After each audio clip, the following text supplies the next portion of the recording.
بسم اللہ الرحمن الرحیم۔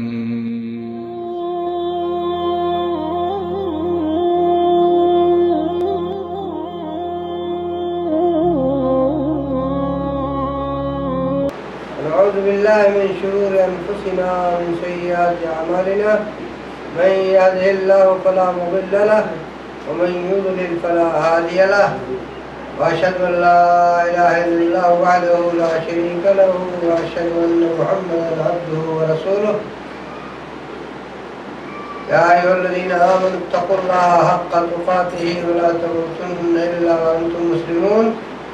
يا أيها الناس اتقوا ربكم الذي خلقكم من نفس واحدة وخلق منها زوجها وبث منهما رجالا كثيرا ونساء، واتقوا الله الذي تساءلون به والأرحام إن الله كان عليكم رقيبا. يا أيها الذين آمنوا اتقوا الله وقولوا قولا سديدا يصلح لكم أعمالكم ويغفر لكم ذنوبكم، ومن يطع الله ورسوله فقد فاز فوزا عظيما. أما بعد، أعوذ بالله من الشيطان الرجيم. بسم الله الرحمن الرحيم.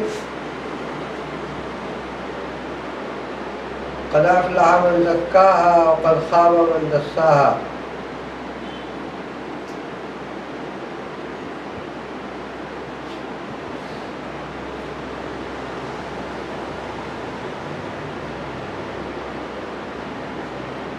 اللہ رب العالمین بہت کریم، بہت مہربان،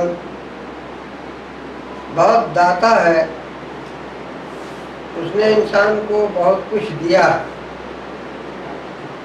اس کے اپنے نفس کے اندر بھی بہت ساری چیزیں دے رکھی ہیں، اور گرد و پیش، آگے پیچھے، دائیں بائیں، اوپر نیچے بھی بہت کچھ فراہم کر رکھا ہے، اور سب انسان کے مفاد کے لیے ہے، انسان کے فائدے کے لیے ہے. اللہ نے فرمایا نفس وما سواہا، قسم ہے نفس کی، اور جس چیز کو اللہ نے مناسب ترتیب سے، ترکیب سے، ڈھنگ سے اس کو بنا دیا ہے.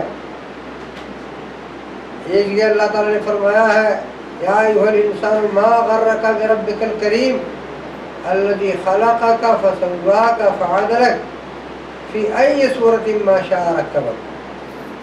اللہ رب العالمین نے جس طرح اس کی مرضی تھی اس طرح انسان کو، ہر فرد کو اس طرح سے اس کی ماں کے رحم میں اس طرح سے پیدا کیا، اس طرح اس کی شکل و صورت بنائی، اس طرح اس کے لیے اسباب فراہم کیے، اس کو شقاوت اور سعادت میں سے جو چیز چاہی اپنی مرضی سے اسے عطا کیا. اور السعید من سعید فی بطن امہ والشقی من شقی فی بطن امہ، جو سعید ہے، جو خوشبخت ہے، اپنی ماں کے پیٹ کے اندر ہی وہ اللہ رب العالمین کی طرف سے مقدر کیا ہوا ہے. وہ سعید ہے، وہ خوشبخت ہے، اور وہ جنتی ہے. اور جو ماں کی جو بدبخت ہے وہ بھی ماں کے پیٹ میں ہی بدبخت بنا دیا گیا ہے. اللہ رب العالمین نے جس کو جیسا چاہا ویسے بنایا، مگر یہ دارالابتلاء اس نے قائم کیا ہے. دنیا کو دارالابتلاء، آزمائش کی جگہ الذی خلق الموت والحیات لیبلوکم ایکم احسن عملا، دنیا کے اندر بھیجا ہے تاکہ آزمائش کرے کہ کون تم میں سے اچھا کام کرنے والا ہے، کون خراب کرنے والا ہے، کون معصیتوں سے اپنے نفس کو گندا کر لینے والا ہے، اور کون اپنے نفس کو پاک اور صاف کر کے اس کو بہتر بنا لینے والا ہے، اللہ کی رضا کو حاصل کرنے والا بنا لینے والا ہے. وَنَفْسٍ وَمَا سَوَّاهَا فَأَلْهَمَهَا فُجُورَهَا وَتَقْوَاهَا. اللہ تعالیٰ نے دونوں چیزیں واضح کر دی ہیں. یہ تقویٰ کا راستہ ہے، یہ پرہیزگاری کا راستہ ہے، یہ سعادت کا راستہ ہے، یہ جنت میں پہنچ جانے کا راستہ ہے. اور یہ بھی واضح کر دیا کہ یہ معصیتیں ہیں، یہ شقاوت اور بدبختی کی چیزیں ہیں، یہ غلط راہیں ہیں، اور سمجھ بھی عطا کر دیا ہے، عقل اور صلاحیت بھی دیا ہے، علم بھی دیا ہے، پرکھنے کی قوت بھی دی ہے، اور سب کو واضح کر کے بتا دیا ہے کہ یہ چیزیں ہیں جن کو تمہیں اپنی عقل سے بھی پرکھنا ہے، اور ہم نے کتاب اللہ بھی بھیجا ہے، اور اپنے رسول کو بھی بتا دیا ہے کہ وہ سمجھائیں، بتائیں، تم لوگوں کو صحیح اور غلط کی تمیز کا طریقہ بتا دیں۔ اب اگر اس کے بعد بھی انسان، ذرا سا پانی دیجیے، آواز اس میں پھنستی ہے، تو اگر انسان اس کے باوجود بھی یہ نہ سمجھے کہ ہم کو اللہ رب العالمین نے کیا ذمہ داری دی ہے، کس طرح سے یہاں دنیا میں ہم کس مقصد سے آئے ہیں، کیا کرنے کے لیے ہم کو بھیجا گیا ہے، یہ اگر نہ سمجھے تو بہت بڑی شقاوت والی، بدبختی والی چیز یہی ہوتی ہے۔ ضروری ہے کہ آدمی کو اللہ نے جب تینوں ہر طرح سے مسلح کر کے بھیجا ہے، ہر طرح کی قوتیں اور صلاحیتیں دے رکھی ہیں، علم بھی دیا ہے، عقل بھی دی ہے، سمجھ اور قوت دی ہے، تو دنیا کے معاملات میں دنیا کی چیزوں کو دیکھ کر کے اس میں اپنا مفاد اگر سمجھ پاتے ہیں تو آخرت کی چیزوں میں ہم اپنا مفاد، اپنا فائدہ کیوں نہیں سمجھ پاتے ہیں؟ ہمیں سمجھنا چاہیے، لیکن شیطان اغوا کر لیتا ہے، شیطان سمجھنے کی صلاحیتوں کو ختم کر دیتا ہے، اور اس کے نتیجے میں آدمی معوف العقل ہو جاتا ہے، عقل اور علم اس کا چھن جاتا ہے، اور شیطان کے نزغات میں، اس کے کچوکے لگانے میں، اس کے ورغلانے میں آ کر کے ایسی چیزیں کرتا ہے جو اس کے لیے دنیا میں بھی ندامت کی بن جاتی ہیں، حسرت کی بن جاتی ہیں، اور آخرت کے اندر بھی اس کے اندر اسے ندامت کا سامنا کرنا پڑے گا۔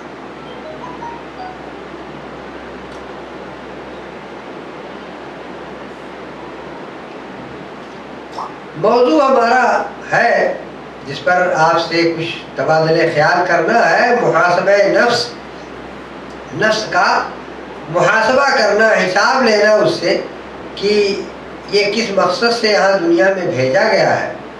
اللہ تعالیٰ نے فرمایا ہے، تبارک الذی بیدہ الملک وہو علی کل شیء قدیر الذی خلق الموت والحیات لیبلوکم ایکم احسن عملا۔ اللہ تعالیٰ نے آزمائش کے لیے موت و حیات بنایا ہے، زندگی دی ہے تاکہ اس کے اندر آزمائے، اور آخر کار مرنا ہے، تو مرنے سے پہلے وہ چیزیں کرنے کی ہیں جو ہمارے مفاد کی ہیں، اچھائی کی ہیں، خوبی کی ہیں، دنیا میں ہمیں سعادت مل سکتی ہے۔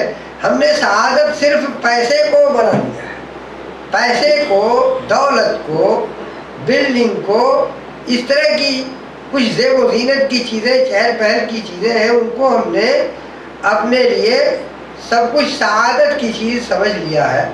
حالانکہ یہ چیزیں اگر صحیح رخ پر ہوں تو یہ سعادت کا ذریعہ بن سکتی ہیں، سعادت کے لیے یہ مددگار ہو سکتی ہیں، لیکن یہی سعادت بذات ہی نہیں ہے، ان کی ذات کے اندر سعادت نہیں ہے، لہذا ان کو سعادت کے لیے استعمال کرنے کا ڈھنگ اور طریقہ اللہ تعالیٰ نے اپنے رسولوں کے ذریعے سے دیا ہے، بتایا ہے، کہا کہ یہ مال، یہ دولت تمہارے لیے، یہ صحت و عافیت بھی، اور جو چیزیں اللہ تعالیٰ نے دی ہیں وہ تمام چیزیں، عقل کی صلاحیت، علم کی صلاحیت ہے، یہ تمام چیزیں بہترین مددگار ہیں جب اللہ کے ذکر سے غفلت میں نہ لے جائیں، اللہ کے ذکر کی طرف لائیں، اللہ کو یاد دلائیں، آخرت کو یاد دلائیں، اور آخرت کے لیے کام کرنے کا یہ ذریعہ بنے، تب تو یہ مفید ہے۔ اور اگر ان چیزوں کو ہم نے استعمال کیا ان مقاصد، گھٹیا مقاصد کے لیے، معمولی مقاصد کے لیے جو دنیا تک محدود رہنے والے ہیں، یہ تو معلوم ہے کہ دنیا ختم ہونی ہے، آدمی کو عمر تھوڑی سی ملی ہوئی ہے، چاہے وہ 50-60 سال زندہ رہے، چاہے پرانے زمانے کے لوگ 200 300 سال زندہ رہتے تھے، آج تو 200 سال کا کوئی آدمی نظر نہیں آئے گا۔ وہ لوگ زندہ رہے کچھ زیادہ دن تک، مگر امت محمدیہ کو اللہ رب العالمین نے بہت نوازا ہے، بہت چہیتی امت اسے بنایا ہے، اور اگر یہ چاہے تو اللہ تعالیٰ کی خوشنودی کے اتنے ذرائع ہیں کہ ان کے ذریعے سے اپنی جھولیاں بھر لے روزانہ کے حساب سے، مگر ان کو سمجھداری کی کمی ہے۔ اس لیے بہت سارے لوگ ایسے ہیں جو اللہ تعالیٰ نے ہمارے لیے مواقع فراہم کیے ہیں، ان کو فراموش کیے ہوئے ہیں، ان کو نظر انداز کیے ہوئے رہتے ہیں، ان کو کبھی کبھی جان کر کے بھی چھوڑ دیا جاتا ہے، اس کو کی کوئی پرواہ نہیں کی جاتی ہے۔ اور کچھ لوگ جو ہے جانتے نہیں ہیں، ان کو پتہ چلتا ہے تو یہ سوچتے ہیں کہ ہاں ہم کو کر لینا چاہیے، مگر کچھ دن کرنے کے بعد وہ اس کو مسلسل اور مکمل طور پر اس پہ مداومت نہیں کرتے ہیں۔ اللہ کے رسول صلی اللہ علیہ وسلم نے بیان فرمایا ہے، یحب الاعمال الی اللہ ادومھا وان قل، گو کوئی عمل تھوڑا ہی ہو، آدمی کسی کو اختیار کرے کہ یہ اچھا کام ہم کریں گے تو اس کو برابر کرتا رہے۔ 2 رکعت پڑھنے کا اگر التزام کیا ہے تو وہ اس 2 رکعت کو برابر کرتا رہے، برابر پڑھتا رہے، تو ایسی صورت میں اس کے لیے بڑی سعادت کی چیز ہے۔ وہ 2 رکعت دھیرے دھیرے دھیرے دھیرے بہت بڑا ذخیرہ بن جائے گی۔ لیکن اگر کوئی شخص اس چیز کو نہ کرے، چھوڑ دے، تو یہ 2 رکعت چھوڑتے چھوڑتے چھوڑتے چھوڑتے بہت ساری چیزیں چھوڑ کر کے اپنے آپ کو محروم کر لے گا۔ تو تھوڑی سی چیز بھی زیادہ بن سکتی ہے اگر اس کے اوپر مداومت کیا جائے۔ اللہ کے رسول صلی اللہ علیہ وسلم نے فرمایا، احب الاعمال الی اللہ ادومھا وان قل، وہ تھوڑا ہو لیکن برابر کیا جائے۔ اس کو ایک مثال کے ذریعے سے سمجھا جا سکتا ہے کہ اگر کوئی شخص کسی شخص کے گھر جائے اور دن بھر بیٹھا رہے، 24 گھنٹہ اس کے گھر بیٹھا رہے، ملاقات اس سے 24 گھنٹہ کی رکھے، اور اس کے بعد پھر سال بھر یا مہینہ بھر بالکل نہ جائے، مہینہ لے لیجئے، مہینہ بھر نہ جائے۔ اور ایک آدمی ہے جو روزانہ آدھا گھنٹہ کے لیے اس کے دروازے پر جاتا ہے، دستک دیتا ہے، سلام کرتا ہے، اس کے ساتھ آفس میں یا مجلس میں اس کے بیٹھتا ہے، چائے پیتا ہے، پانی پیتا ہے، اس کے ساتھ تبادلہ خیال کرتا ہے، اس کا حال چال پوچھتا ہے، 10-15 منٹ آدھا گھنٹہ سے زیادہ اس کے پاس نہیں رہتا ہے، اور روزانہ کا یہ معمول بنائے ہوئے ہے کہ فلاں وقت وہ صاحب وہاں رہتے ہیں، میں اس وقت جاتا ہوں اور آدھا گھنٹہ بیٹھوں گا، 15 منٹ 20 منٹ بیٹھوں گا۔ اگر کوئی 15 منٹ کے لیے بھی روزانہ اس کے پاس جاتا ہو تو مہینے بھر کے اندر آپ جوڑ کر کے دیکھیں کہ کئی گھنٹہ وہ چند گھنٹے بنیں گے، پورا دن نہیں بنے گا، پورا دن کہاں نہیں بنے گا۔ لیکن جو شخص دن بھر کے لیے آ کر کے ایک جگہ پر بیٹھا ہوا تھا اس کے گھر اور پھر مہینہ بھر نہیں گیا، اس کو مداومت اختیار کرنے والا نہیں کہیں گے، اور کوئی نہیں کہے گا کہ یہ زیادہ اس کے پاس آتا ہے، ملتا جلتا ہے، اٹھتا بیٹھتا ہے۔ لیکن جو 15-20 منٹ کے لیے صرف روزانہ جاتا ہے، اس کو کہا جائے گا کہ فلاں صاحب تو فلاں شخص کے پاس برابر جاتے ہیں، وہ ان کے بہت ملاقاتی ہیں۔ بالکل یہی مثال ہے کہ آدمی تھوڑا سا کوئی کار خیر، فرائض کو ادا کرنے کے علاوہ یہ چیز ہے، فرائض کو بھی ادا کرنا اس میں مان سکتے ہیں۔ ایک آدمی برابر نفلی نمازیں پڑھتا ہے، نفلی چیزیں کرتا رہتا ہے، اللہ اللہ سبحان اللہ الحمدللہ دن بھر پڑھتا رہا، دن بھر پڑھتا رہا، لیکن دوسرے روز فریضہ بھی نہیں ادا کرتا ہے، تیسرے روز فریضہ بھی نہیں ادا کرتا ہے، تو ایسے آدمی کی حیثیت میں، اور اس آدمی کی جو صرف 5 وقت کی نماز پڑھتا ہے، آپ اندازہ کر لیجئے اس آدمی کے بارے میں جس نے اللہ کے رسول صلی اللہ علیہ وسلم سے پوچھا تھا، تو آپ نے بتایا، کہا کہ یہ تمہارے اوپر فرض ہے، جن کے اندر 5 نمازیں تمہارے اوپر فرض ہیں۔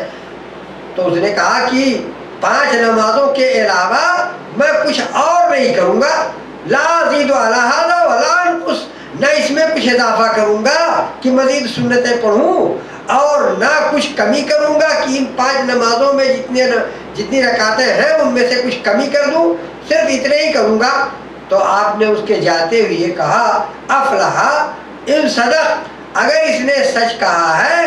ایک روایت میں وہ آبی ہے بھی لفظ ہے کہ اس کے باپ کی قسم، یہ قسم، اس قسم کو بتایا جاتا ہے یہ توجیہ کرتے ہوئے کہ یا تو یہ منسوخ ہونے سے پہلے کی بات ہے، یعنی ممنوع ہونے سے پہلے کی بات ہے، اور دوسرے یہ کہ اللہ کے رسول صلی اللہ علیہ وسلم کی زبان سے اس طرح کی چیز عربوں کے طریقے پر نکلی ہے جس میں مقصد تعظیم اور توقیر کرنا نہیں تھا، بلکہ صرف مقصد لغو الایمان جیسے ہوتے ہیں کہ بولتا ہے آدمی، اس کا کوئی خاص مقصد نہیں ہوتا ہے۔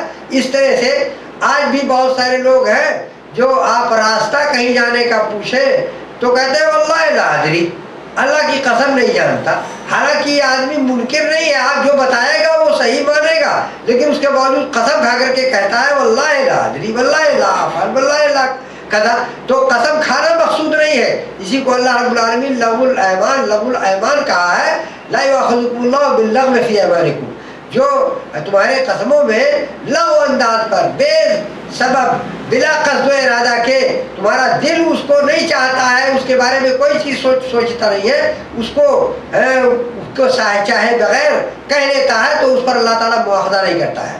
تو وہ ابھی ہے کہ بھی روایت ہے موجود، افلاح ان صدق، اگر اس نے سچ کہا ہے تو یہ فلاح پا گیا، جنت کے اندر جائے گا، یعنی صرف 5 صلوات پڑھنے کی بنیاد پر، یعنی اور سنن نہیں پڑھے گا، اس کے باوجود وہ جنت میں جانے کا مستحق قرار دیا جا سکتا ہے۔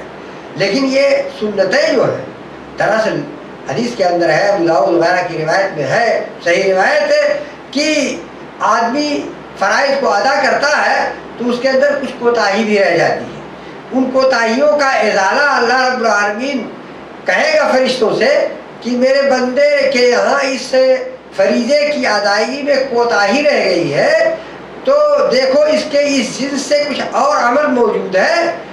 اب دیکھا جائے گا صلاۃ کے اندر کچھ نوافل ہے تو ان نوافل کو لا کر کے اس کو مکمل کیا جائے گا، اس طرح سے نوافل کی اہمیت بہت بڑھ جاتی ہے۔ تو کہہ رہا تھا کہ آدمی کو یہاں آزمائش کے لیے بھیجا گیا ہے، تو عقل اور سمجھ اور علم سب کچھ رکھتے ہوئے، اور انبیاء اور رسول نے اور انبیاء کے وارثین علماء نے طرح طرح سے تگ و دو کیا ہے کہ اس چیز کو، اس حقیقت کو سمجھا جائے کہ دنیا یہ رہنے کی جگہ نہیں ہے، یہیں کی چیزوں پر ہم ریجھ نہ جائیں۔ اس کے باوجود، یہ جاننے کے باوجود ہم اپنے آپ پر کنٹرول نہیں کر پاتے ہیں، اپنے نفس کو قابو میں نہیں لا پاتے ہیں، تو یہ بہت بڑے خسارے کی چیز ہے۔ قد افلح من زکاہا وقد خاب من دساہا، اللہ تعالیٰ نے کہا ہے فالہمہا فجورہا وتقواہا، اللہ تعالیٰ نے فجور کا راستہ، غلط راستہ، معصیت والی چیزیں واضح کر دی ہیں کہ یہ معصیتیں ہیں، اور تقویٰ کی چیزیں، پرہیزگاری کی چیزیں، ان تمام کو بھی واضح کر دیا ہے کہ یہ تقویٰ کی چیزیں ہیں، اللہ کو پسند کی پسندیدہ چیزیں ہیں۔ اب ان دونوں کے واضح ہو جانے کے بعد بھی اگر ہم عقل رکھتے ہوئے، سمجھ رکھتے ہوئے، علم رکھتے ہوئے اس کو نہ سمجھ سکیں، اور ہم اپنے آپ کو یہ سوچیں کہ اللہ رب العالمین تو غفور رحیم ہے، وہ بخش دے گا، تو یہ نادانی کی بات ہوگی۔ صحیح ہے کہ ہم اپنے تئیں اپنے آپ پر قابو پا کر کے اور نفس کا محاسبہ کریں کہ تم یہ کام کیوں کر رہے ہو، ایسا تم کو نہیں کرنا چاہیے، تم کو یوں کرنا چاہیے، یوں کرنا چاہیے۔ اللہ رب العالمین نے اپنے محاسبے کا ذکر کرتے ہوئے کہا ہے کہ چاہے دل کے اندر بھی تم کوئی بات چھپا کے رکھتے ہو، اللہ تعالیٰ اس کا محاسبہ کر لے گا، وہ جانتا ہے، علیم و خبیر ہے، تمہارے دل کی بات بھی جانتا ہے، تم دل میں کیا چھپائے ہوئے ہو وہ سب بھی اللہ کو معلوم ہے۔ تو فسوف یحاسبکم اللہ، اللہ تعالیٰ تم سے محاسبہ کر لے گا۔ تو اس لیے آدمی کو جب یہ معلوم ہے کہ ان سب پر محاسبہ ہونا ہے، تو کاہے کو اتنی غفلت میں رہے۔ یا ایھا الذین آمنوا لا تلھکم اموالکم ولا اولادکم عن ذکر اللہ، اللہ کے ذکر سے ہم کو ہمارے مال، ہماری اولاد، ہماری جائیداد، ہماری یہ چیزیں اللہ کے ذکر سے ہم کو غافل نہ کر دے۔ یہی ہے محاسبہ نفس، نفس کا محاسبہ کہ ہم اللہ کے ذکر میں کتنی حد تک لگے ہوئے ہوتے ہیں. اگر ہم چلتے پھرتے چاہیں تو سبحان اللہ، الحمدللہ، استغفر اللہ، لا الہ الا اللہ، محمد رسول اللہ وغیرہ کلمات ایسے ہیں کہ زبان پر بہت آسان ہے. صحیح بخاری کی آخری روایت جس پر جہاں جہاں درس بخاری ہوتا ہے وہاں خاتمے کی حدیث پر باقاعدہ درس دیا جاتا ہے کہ سبحان اللہ و بحمدہ، یہ سبحان اللہ العظیم یہ کیا ہے؟ اللہ تعالیٰ کے یہاں بہت محبوب کلمہ ہے اور زبان پر بہت آسان ہے. کلمتان خفیفتان علی اللسان حبیبتان الی الرحمن، اللہ کے یہاں بہت محبوب ہے.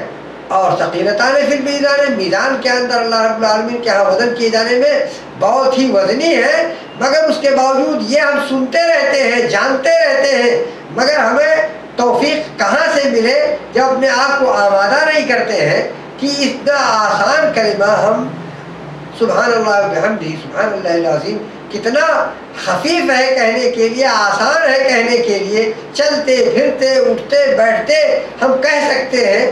آپ کو معلوم ہے کہ استغفر اللہ کہنا، سبحان اللہ، الحمدللہ، اللہ اکبر، یہ سب کہنے کی فضیلتیں کتنی حد تک ہے. خالی استغفر اللہ کو لے لیجئے، سورہ نوح کے اندر اللہ رب العالمین نے حضرت نوح علیہ السلام کی جانب سے حکایت کی ہے کہ انہوں نے اپنی قوم کو کہا تھا فَقُلْتُ اسْتَغْفِرُوا رَبَّكُمْ إِنَّهُ كَانَ غَفَّارًا.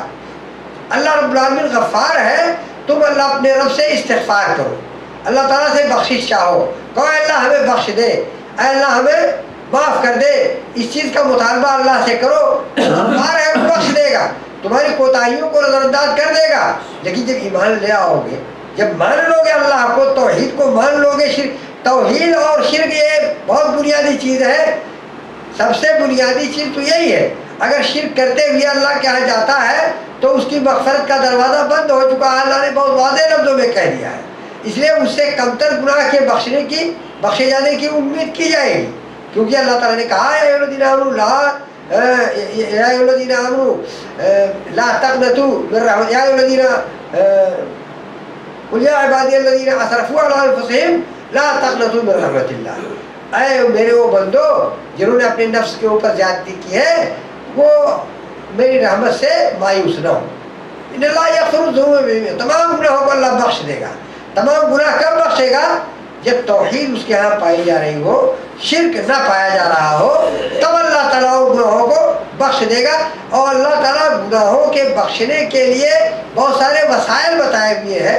اس میں مثال کے طور پر استغفر اللہ میں بتا رہا تھا کہ استغفر اللہ پڑھیں تو اللہ تعالیٰ نے کہا ہے کہ فَقُلْتُ اسْتَغْفِرُوا رَبَّكُمْ إِنَّهُ كَانَ غَفَّارًا، اللہ غفار ہے وہ بخش دے. یہ آخرت میں ظاہر ہو سکے گا کہ اللہ تعالیٰ کی غفاریت کیسی ہے. دنیا میں ہم نہیں جان پاتے ہیں کہ ہم استغفر اللہ کہتے رہتے ہیں ایمان لانے اور عمل صالح کرنے کے ساتھ ہے تو اللہ تعالیٰ کی غفاریت کیسی ہے، مگر آخرت کے اندر یہ چیز ظاہر ہوگی. اور دنیا کی چیز ظاہر ہونے کے لیے اور بات اور آگے بتایا کہ انہو کانا غفارا یرسل السماء علیکم مدرارا، دنیا میں کچھ چیزیں دے گا. یرسل السماء علیکم مدرارا، بارش تم پر نازل کرے گا، مسلسل موسلادھار بارش ہوگی، تمہاری کھیتیاں، تمہارے باغات، تمہارے مویشی یہ سب مستفید ہوں گے. تم کو پانی کی ضرورت بہت رہتی ہے اور پانی اللہ تعالیٰ نازل فرمائے گا. تو یرسل السماء علیکم مدرارا ویمددکم باموال وبنین، تم کو اولاد مال دے گا اور اولاد دے گا.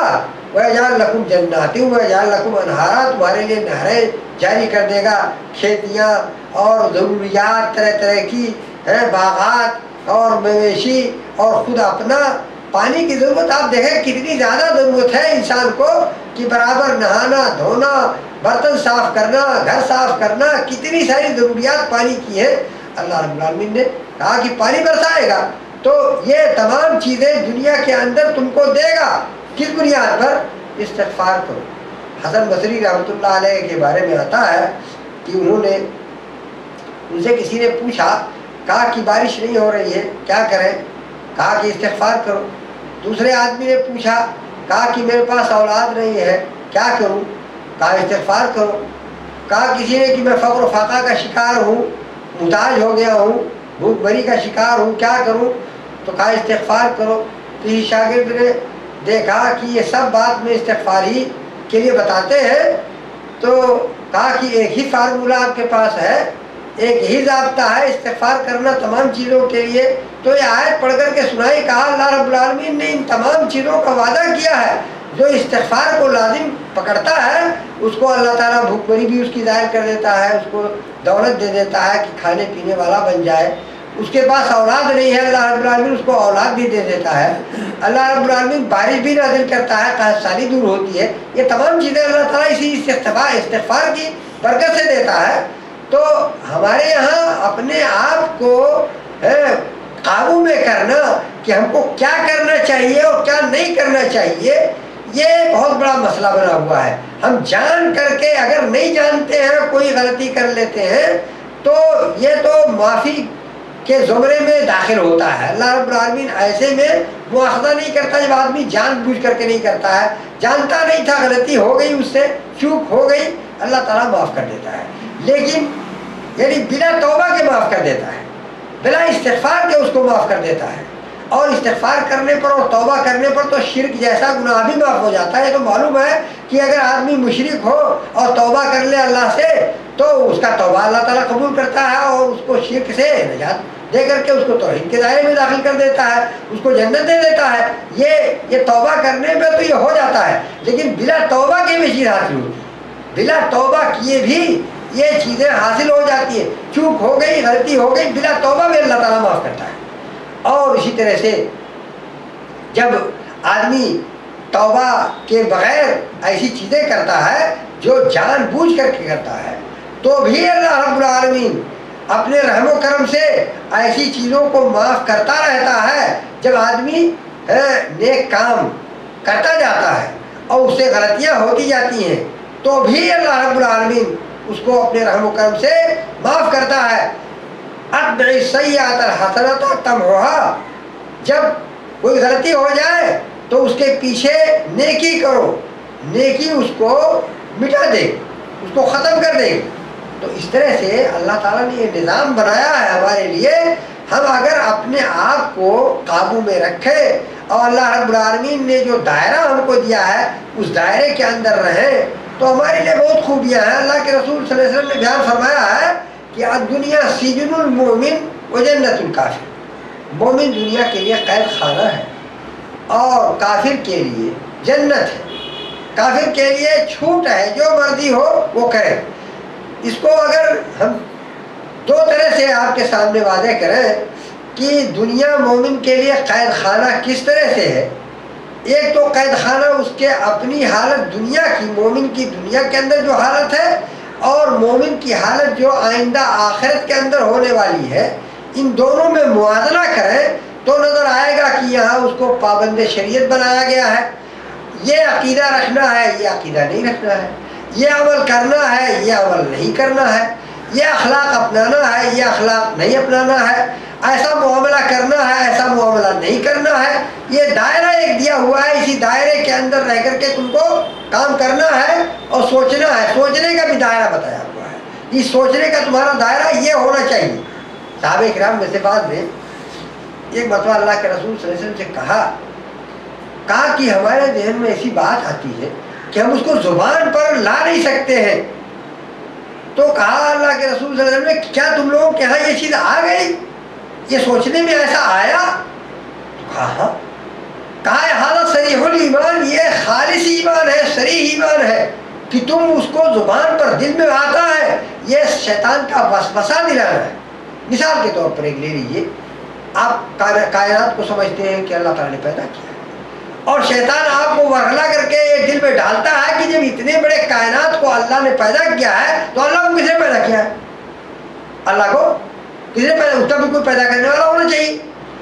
تو یہ بات جب ذہن میں آئے تو کہا اعوذ باللہ من الشیطان، اعوذ باللہ من الشیطان. شیطان کا یہ وسوسہ ہے. جب بات ذہن میں یہ آئے، دل کے اندر یہ بات آئے تو اپنے آپ پر قابو کرنا اسی وقت ہوگا.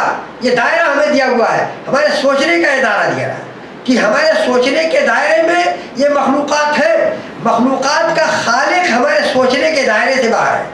ہم اس کے بارے میں نہیں سوچ سکتے ہیں، اس کے بارے میں جتنا اللہ نے اپنے لیے بتا دیا ہے اپنی کتاب میں، اور جتنا اس کے رسول نے اس کے بارے میں ہم کو بتا دیا ہے، ہم اس سے زیادہ کچھ نہیں جان سکتے ہیں۔ اور جب بھی ہم اس کے بارے میں سوچنا شروع کریں گے تو ہم ضلالت و گمراہی میں پڑیں گے، اندھیرے میں اودھے میں منہ گریں گے، اور نتیجہ ہوگا کہ ہم جہنم کے اندر گر جائیں گے۔ تو یہ سوچنے کا بھی دائرہ مقرر کیا ہوا ہے۔ مومن کے لیے قید خانہ کس طرح سے ہے دنیا کہ اس کے سوچنے کے کو بھی محدود کیا گیا ہے۔ تمہارے سوچنے کا انداز یہ ہوگا، تمہارے کہنے کا انداز، یہ بات بولو گے یہ بات نہیں بولو گے، یہ کام کرو گے یہ کام نہیں کرو گے، یہ اخلاق اپناؤ گے، یہ ساری چیزیں متعین کی ہوئی ہیں۔ اور آخرت کے اندر اس کو چھوٹ ہے، اس کے کسی چیز پر پابندی نہیں۔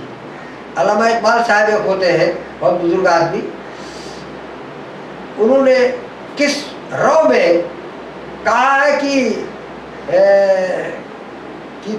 یہ تیری اللہ کی طرف سے اللہ کے بارے میں کہا ہے کہ تیرے ان بندوں کو ہر جگہ مقید کیا گیا ہے، یہاں مرنے کی پابندی، وہاں جینے کی پابندی، یعنی یہاں مرنا ہے، یہاں جی نہیں سکتے ہیں ہمیشہ، اور وہاں مر نہیں سکتے ہیں، وہاں ہمیشہ جینے کی پابندی ہے۔ تو پابندی ہم لوگوں کے اوپر ہے، کبھی یہاں پابندی ایسی ہے کبھی وہاں پابندی ویسی ہے، لیکن یہ سوچنے کا فرق ہے۔ وہ پابندی انسان کی اور ہر شخص کی مطلوب ہے۔ اللہ رب العالمین نے کیا کہا ہے؟ لا یبغون عنہا حولا، جنت ایسی جگہ نہیں ہے جیسے ہم تصور کرتے ہیں دنیا کو کہ یہ جگہ ہے بھٹکل میں بیٹھے ہوئے تو کہتے ہیں ذرا تفریح کرنے کے لیے چلے گووا، ذرا تفریح کرنے کے لیے چلے چنئی، ہاں اس طرح سے ہمیں یہاں تو اکتاہٹ ہوتی ہے، لیکن وہ جگہ ایسی نہیں ہے۔ لا یبغون عنہا حولا، وہ جگہ ایسی نہیں ہے کہ وہاں سے تبادلہ ہے آب و ہوا اور منظر کو دیکھنے کے لیے کہ یہاں اور اچھا منظر ہوگا وہاں ویسا منظر ہوگا، وہ دیکھنے کے لیے چلے، وہاں آب و ہوا بدلی ہوئی ملے گی، وہاں چیزیں ایسی ہوں گی، یہ سب وہاں نہیں سوچنے میں آئے گا۔ تو وہ پابندیاں حقیقت میں پابندی نہیں ہے، لیکن ان کی سوچ میں وہی چیز آئی ہے تو انہوں نے اس کو وہی کہہ لیا ہے۔ علامہ اقبال رحمۃ اللہ علیہ، اللہ تعالیٰ ان کے اوپر رحمت کرے، ان کی سوچ بھی بہت عجیب انداز کی رہی ہے، انہوں نے بہت سی چیزوں میں غلط انداز اختیار کر لیا ہے۔ اللہ تعالیٰ کو بخیل بھی بتایا ہے، جیسے یہودی کہتے تھے ان اللہ فقیر و نحن اغنیاء، وہ اسی طرح سے طنز کیا ہے کہ سمندر سے ملے پیاسے کو شبنم، بخیلی ہے یا رزاقی نہیں ہے۔ تو اس طرح کی چیزیں جو ہے بہت سوچ سمجھ کے بولنا چاہیے، مگر شاعر ایسا ہوتا ہے جو کہہ لیتا ہے کہہ دیا ہو گیا ہمارا کہا ہوا، تو اس انداز پر نہیں۔ یہاں اللہ تعالیٰ نے ہم کو مقید بنا کر کے رکھا ہے، یہ قید خانہ ہے۔ صحیح حدیث ہے کہ یہ دنیا مومن کے لیے قید خانہ ہے، ان کے سوچنے پر بھی پابندی، یعنی جیسے ہمارے سوچنے پر پابندی کہ اللہ کے بارے میں ہم نہیں سوچ سکتے ایسے بلکہ ایسے سوچیں گے، ایسے ہی شاعر کو بھی، جو چاہے اقبال جیسا شاعر ہو، اس کے بھی سوچنے کے لیے اللہ تعالیٰ نے اس کو مقید بنایا تھا کہ تم کو تمہارے سوچنے کا انداز یہ ہونا چاہیے، یہ نہیں ہونا چاہیے۔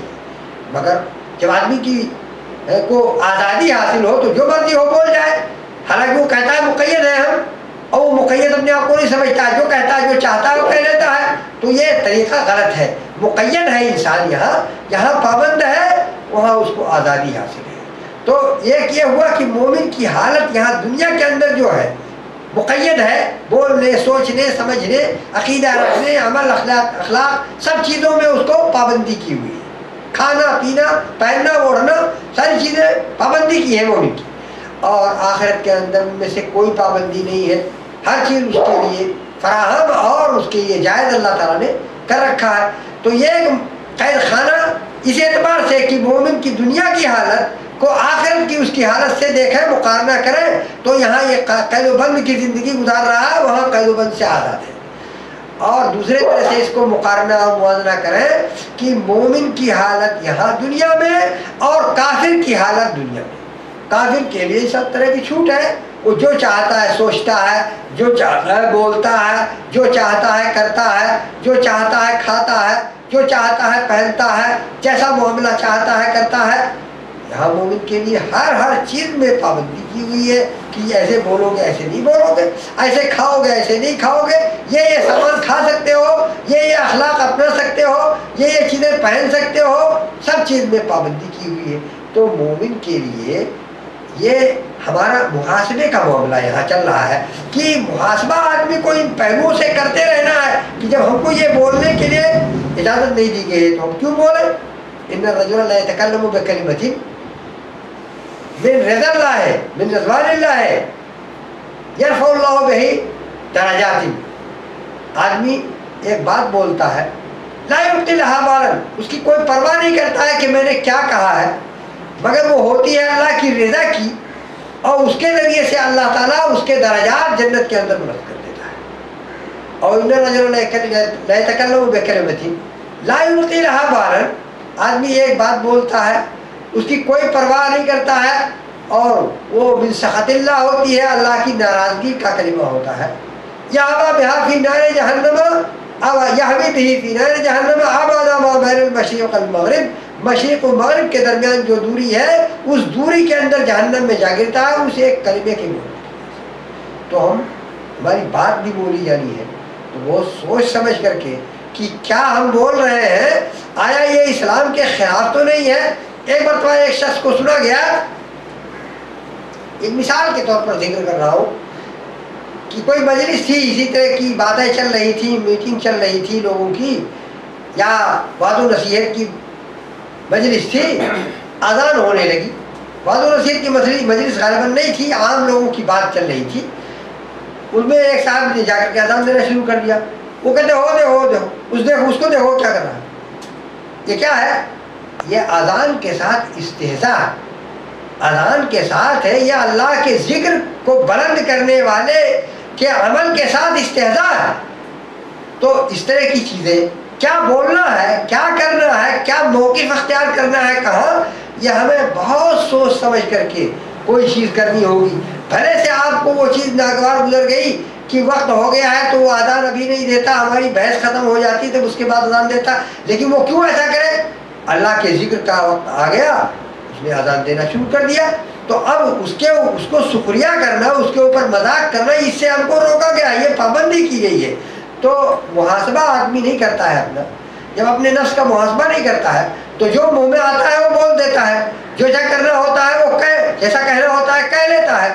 یہ ہمیں اپنے آپ کو دیکھنا ہوگا کہ ہم کیا کرتے ہیں، کیا کھاتے ہیں، کیا پہنتے ہیں، کس طرح ہماری بود و باش ہے، ہماری رہائش کیسی ہے، ہم گھر میں کیسے رہنا چاہیے کیسے رہتے ہیں، ہم باہر کیسے رہنا چاہیے کیسے رہتے ہیں، ہماری تجارت کیسی ہو رہی ہے، اور تمام چیزوں کے بارے میں، زندگی میں جتنی چیزیں ہیں ان تمام چیزوں کے بارے میں اللہ کے رسول صلی اللہ علیہ وسلم سے ہمیں اسوہ ملا ہوا ہے، ہمیں نمونہ ملا ہوا ہے. ان تمام چیزوں کو جب تک ہم اپنی نظر میں نہیں رکھیں گے تب تک ہمیں کامیابی سے ہمکنار ہونا دشوار ہوگا. ہر چیز کا محاسبہ ہونا ہے. اللہ رب العالمین بہت باریک بھی ہے اور وہ ہر چیز کا محاسبہ کر لے گا. چاہے دل کے اندر ہی ہمارے کوئی بات ہوتی ہو اس کا بھی اللہ جانکار ہے اور بہت خوبی سے جانتا ہے اس کو اور اس کا محاسبہ کر لے گا. تو اس لیے ہمیں محتاط ہونے کی ضرورت ہے کہ ہم ایسی چیز نہ سوچیں، ایسی چیز نہ کہیں، ایسی چیز کا عقیدہ نہ رکھیں جن چیزوں کے ذریعے سے ہمارا محاسبہ اللہ تعالیٰ کے یہاں ہو جائے. اللہ تعالیٰ ہم لوگوں کو صحیح رخ کا بنائے کہ ہم اپنے ہر چیز میں یہ سامنے رکھیں کہ اللہ رب العالمین نے ہمارے لیے حلال کو اور حرام دو کیٹیگری بنا کر کے رکھ دی ہے. اپنے رسول کے ذریعے سے تمام چیزوں کو واضح کر دیا ہے. اللہ کے رسول کا مشن یہ اللہ تعالیٰ نے بتایا تھا وَأَنزَلْنَا إِلَيْكَ الذِّكْرَ لِتُبَيِّنَ لِلنَّاسِ مَا نُزِّلَ إِلَيْهِمْ. جو قرآن میں ہم نے نازل کیا ہے ان تمام چیزوں کی آپ وضاحت کر دیں. چنانچہ ہمارے رسول صلی اللہ علیہ وسلم نے اپنی پوری زندگی میں تمام چیزوں کو واضح کر دیا اور واضح کر دینے کے بعد حجۃ الوداع کے موقع پر آپ نے صحابہ کو خطاب کرتے ہوئے کہا کہ الا هل بلغت، کیا خبردار تم لوگوں کو میں نے اپنی وہ تمام باتیں جو اللہ نے مجھے بتائی تھی، جو سکھائی تھی، ان تمام کو تم لوگوں کو پہنچا دیا؟ تو لوگوں نے کہا کہ بڑا ضرور پہنچا دیا. اللہ تعالیٰ نے کو گواہ بناتے ہوئے اللہ کے رسول صلی اللہ علیہ وسلم نے کہا اللہم اشہد، اے اللہ گواہ رہنا کہ ہماری اس قوم نے، اس امت نے ہم کو بری کر دیا ہے کہ ہاں تو نے ہمیں جو باتیں پہنچانی تھی ان تمام کو پہنچا دیا ہے۔ اس لیے اب ہماری ذمہ داری بن جاتی ہے کہ ہم جن چیزوں کو جانتے ہیں، جس کے امین ہم بنائے گئے ہیں، ان چیزوں کو خود جانیں، برتیں، اور اپنے پیچھے جو لوگ ہیں، اپنی اولاد، اپنے اہل خاندان جو پیدا نہیں ہوئے، آئندہ آنے والے ہیں، ان تمام لوگوں کو کے لیے ہم اپنا اسوہ اور نمونہ چھوڑیں۔ جو صلاۃ آپ پڑھتے ہیں، صلاۃ پڑھتے ہیں وَجَعَلْنَا لِلْمُتَّقِينَ امامہ کی تفسیر کی جاتی ہے، وَجَعَلْنَا، اللہ تعالیٰ نے فرمایا وَجَعَلْنَا، یہ دعا سکھائی گئی ہے، وَجَعَلْنَا لِلْمُتَّقِينَ امامہ، ہم کو متقیوں کا امام بنا دے۔ اس کی مثال دے کر کے حدیث میں آیا ہوا ہے کہ امام صاحب کی ابتدا پہلی صف والے کرتے ہیں، اور پہلی صف والے کی ابتدا دوسری صف والے کرتے ہیں۔ ایسے ہی ایک پیڑھی گزر گئی، ایک نسل گزر گئی، اس کی ابتدا اس کے بعد والے کرتے ہیں، اور اس کے بعد اس کی ابتدا دوسرے لوگ کرتے ہیں۔ تو ہم کو امام بنا دے، وَجَعَلْنَا لِلْمُتَّقِينَ امامہ، ہم کو متقیوں کا امام بنا دے کہ ہم دوسرے کی ابتدا کرتے رہے ہیں جس طرح سے اچھی چیزوں میں، اسی طرح سے ہم دوسروں کے مقتدا بن جائیں، دوسرے ہماری ابتدا کریں، ہمارے بعد والی نسل ہماری ابتدا کرے کہ ہمارے یہ لوگ تھے جو اللہ کے رسول صلی اللہ علیہ وسلم کی حدیثوں کے مطابق، اللہ کے رسول کے صحابہ کے طریقے کے مطابق اسی طرح سے عمل کیا کرتے تھے۔ ان چیزوں کو اپنے سامنے برابر رکھیں کہ ایسے ایسے وہ لوگ کیے تھے، ایسے ایسے ہم کو بھی کرنا چاہیے۔ تو یہ ہوگا اپنے آپ کو قابو میں رکھنا۔ تو اس طرح سے جب آدمی اپنے آپ کو قابو میں رکھتا ہے تب تو خیر کی امید ہے، اللہ رب العالمین اسے نجات دے دے گا، اور فسوف یحاسب حسابا یسیرا والا منظر کی آسان حساب لیا جائے گا۔ آسان حساب کا مطلب ہے حضرت عائشہ یا حضرت حفصہ رضی اللہ تعالیٰ عنہ ہیں، انہوں نے اللہ کے رسول صلی اللہ علیہ وسلم سے سنا کہ من نوقش الحساب عذب، جس سے حساب کا مناقشہ ہوا، حساب میں مناقشہ ہوا کیوں اور کیسے ہے، یہ سوال کیا گیا تو اس کو عذاب ہو جائے گا۔ تو انہوں نے کہا اللہ تعالیٰ کہتا ہے کہ فسوف یحاسب حسابا یسیرا، آسان حساب لیا جائے گا۔ تو اللہ کہتا ہے حساب لیا جائے گا، اور آپ کہتے ہیں جس کا محاسبہ ہوا اس کو عذاب میں مبتلا کر دیا جائے گا، اور اللہ کہتا ہے آسان حساب ہوگا، حساب ہوگا چلے جائے گا۔ تو آپ نے فرمایا کہا کہ یہ جو وہاں کہا گیا ہے فسوف یحاسب حسابا یسیرا، وہ دراصل عارضی ہے، پیشی ہے، صرف پیشی ہوگی۔ اور حدیث کے اندر آیا ہوا ہے کہ پیشی ایسے ہوگی کہ اللہ رب العالمین مومن کو اپنے پاس بلائے گا، اپنے کنارے کرے گا، اور اس کے بعد کہے گا کہ تو نے یہ غلط کام کیا تھا۔ اس کے پاس چارہ کار نہیں ہوگا اس کے علاوہ کہ اعتراف کرے کہ ہاں میں نے یہ کیا ہے اے رب، اور پھر مزید پیش کرے گا، یہ گناہ تو نے کیا، وہ اعتراف کرے گا، پھر اور گناہ پیش کرے گا، وہ اعتراف کرے گا۔ اعتراف کرا لینے کے بعد اللہ رب العالمین اس سے کہے گا کہ دنیا کے اندر ان گناہوں کو لوگوں کی نظروں سے میں نے مخفی رکھا تھا، چھپا دیا تھا، اور جا آج تم کو تمہارے ان گناہوں کو پھر چھپا دیتا ہوں۔ اس طرح سے یہ عارضی ہے، اللہ کے سامنے پیشی ہوئی گناہوں کا اعتراف کر رہا ہے، اور اعتراف کرنے کے بعد اللہ تعالیٰ اس کو چھوڑ دیتا ہے کہ جا معاف کر دیا تجھے۔ تو یہ ہے عارضی، یہ ہے پیشی۔ گناہ گار بہت لوگ ہیں، بہت طرح کا گناہ کیے ہوئے ہیں۔ اللہ کے رسول صلی اللہ علیہ وسلم نبی ہوتے ہوئے اور خاتم النبیین اور سید المرسلین ہوتے ہوئے کہتے ہیں کہ اللہ کی رحمت کے بغیر کوئی جنت کے اندر نہیں جا سکتا ہے۔ تو ولا انت یا رسول اللہ لا الا یتغمدنی اللہ برحمتہ، جنت کوئی اپنے عمل کے بنیاد پر نہیں جا سکتا ہے۔ اللہ رب العالمین جب ہم کو اپنی رحمت میں لے لے اور ڈھانپ لے تبھی ہم جنت کے اندر جا سکتے ہیں۔ تو ظاہر ہے نبی صلی اللہ علیہ وسلم اگر ایسا فرماتے ہیں تو امتی کا کیا حال ہوگا۔ اور امت میں بھی بہت کیٹیگریاں ہیں، بہت درجات ہیں، صحابہ کرام، تابعین، تبع تابعین، محدثین، ائمہ، بزرگ ہیں، اور اس کے بعد ہم لوگوں کا دور، اور ہم لوگوں کے دور کے بعد بھی نہ جانے کتنے ادوار آئیں گے۔ یہ اس میں سے کتنے صالحین ہیں، کتنے طالحین اور برے اور بدکردار اور غلط کام پر نہ پچھتانے والے بھی لوگ ہیں۔ کچھ تو غلط کام کر کر پچھتاتے ہیں، اور کچھ غلط کام کرنے پر پچھتاتے بھی نہیں ہیں۔ تو اللہ رب العالمین کی کرم فرمائی اس وقت ہوگی جب بندے نے توحید کو چھوڑا نہیں اور شرک سے ملوث نہیں ہوا ہے۔ اولئک لہم الامن، اللہ رب العالمین نے کہا ہے کہ الذین لم یلبسوا ایمانہم بظلم اولئک لہم الامن وہم مہتدون، جو لوگ ظلم سے اپنے آپ کو آلودہ نہیں کیے ہیں انہی لوگوں کے لیے قیامت کے دن امن ہوگا، اور یہی لوگ ہدایت جنت کی پا جائیں گے، راستہ اللہ دکھا دے گا کہ یہ جنت ہے، اس میں جاؤ۔ وہ کون لوگ ہوں گے؟ توحید والے، وہ موحدین ہوں۔ اس کا مطلب یہ نہیں ہے کہ توحید کے ساتھ عمل نہیں کیا ہوگا، ان لوگوں نے عمل کیا ہوگا مگر شرک نہیں کیا ہوگا۔ ظلم کا مطلب یہاں ہے شرک، تو شرک نہیں کیا ہوگا، اس لیے اللہ رب العالمین اپنی رحمت سے ان کی مغفرت فرما دے گا۔ تو اپنے آپ کو بہت سنبھالنے کی ضرورت ہے، کیونکہ شرک ہمارے اعمال میں بہت حد تک داخل رہتا ہے، یہاں تک کہ صلاۃ جو خالص ہونی چاہیے اللہ رب العالمین کے لیے وہ بھی دکھاوے کے لیے ہو جاتی ہے۔ اس لیے تمام پہلوؤں سے ہمیں غور کرتے رہنا چاہیے کہ کہیں ہمارے اعمال میں کوئی چیز آلودگی کی تو نہیں ہوتی ہے۔ اگر آلودہ ہو رہی ہے تو ایسی صورت میں ضروری ہے کہ ہم اس سے بچنے کی تدبیر کریں، بچنے کی کوشش کریں۔ اگر اس سے بچنے کی کوشش نہیں ہوئی تو بہت بڑا خسارہ ہو سکتا ہے۔ اللہ رب العالمین ہمیں توفیق سے نوازے۔ اب 10-5 منٹ کے لیے مزید ہمیں چاہتا ہوں کہ میں نے جو سوچا وہ کہہ لیا، اب ہم اپنے مخاطبین سے 10-5 منٹ چاہتے ہیں کہ ان میں سے کسی کو کوئی سوال ہو، تو چونکہ آپ کے ذہن میں آنے والا سوال مجھے معلوم نہیں ہو سکتا ہے،